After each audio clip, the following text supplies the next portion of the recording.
Mga kagurang, mga kagurang. Tingnan nyo mga kagurang, oh. O, diba? Give me one piece. Give me this one piece only, ha? Mga kagurang, ang sarap fresh na fresh yung cherry. What is this called? Cherry? Yeah, cherry. Yeah, this is cherry. Oh. Give me one, ha? Yeah, no problem. 150. Only one avocado. Only one? Yeah. Why is strong? Maybe it's not ripe? Yeah, tomorrow coming. Today no. Huh? I want to eat tonight. Now, but only no juice. But outside the. Nako, Diyos ko. Also this one, all? Yeah, juice no coming. But this one remove it. No problem. Are you sure, ha? Yeah. Now give me one. How much? 400 piece. No cherry, water. Why expensive? 250. This one, oh, diba? Isang piraso mga kagurang. Medyo mahal ang avocado dito. Thank you.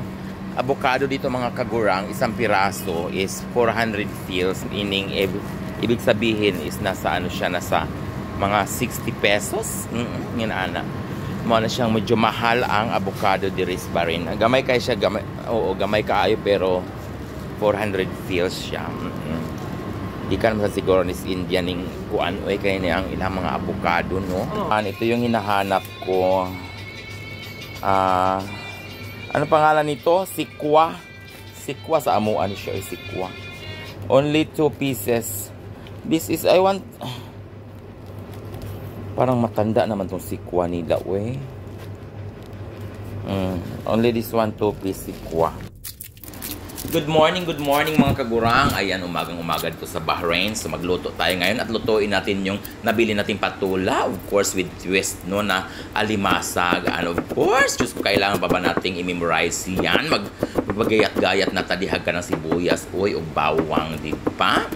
And of course, ang sibuyas dahonan, di gina siya pwedeng mawa. Kaya nga to ang himuon ron. Tinola nga, kasag, alimasag. Kana, guys, kana luto na niya akong alimasag sa mga kagurang, no? Yan. Ato ano siyang himay-himay yun. Ato ano siyang tanggalan og mga kuan, mga kuyamoy, di ba?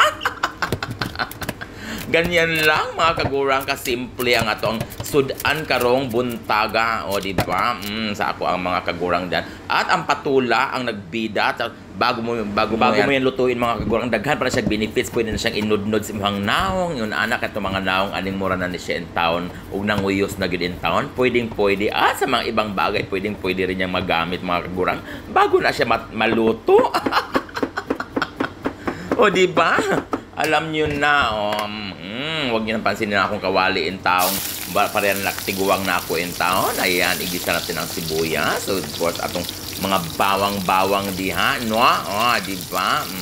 Karon mga kagors, ang twist natin ato ang luto karon, karon mo lamig yun siya. Nato gyud siyang hugaw-hugawan gyud in town aning ni ay mga kanang pasidlit-sidlit ani mga Thailand nga mga sauce mga yun. Ani ba sa Thailand wala mi man sa ipasidlit-sidlit ato ang sudan. O di ba? Mora na siya ato ang trabaho rong buntaga mga kagurang. An lami kay ni siya kay labi nag-alimasag, no? Ang wa ra gyud ani ang sutanghon kay da mahal na pod palit pa kag sutanghon.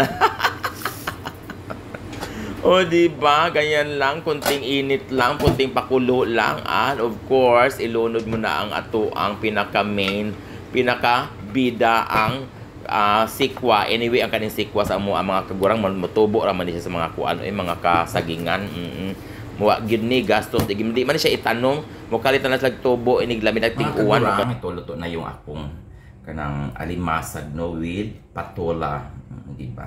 Masarap lamin ni siya, guys, lalo na pa siguro pag mayroon ni siyang kana ang sutanghon.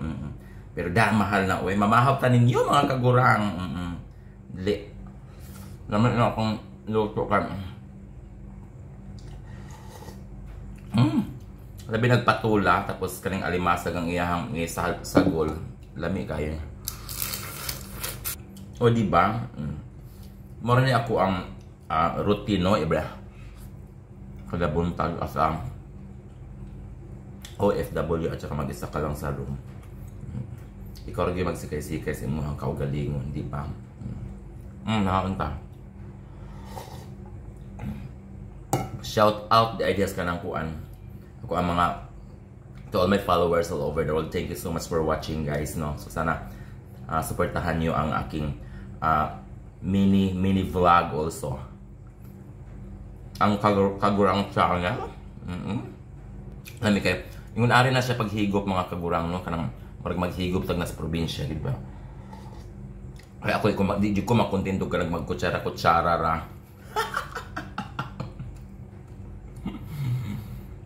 That is for today's vlog. Thank you so much for watching guys. Love you. See you next vlog.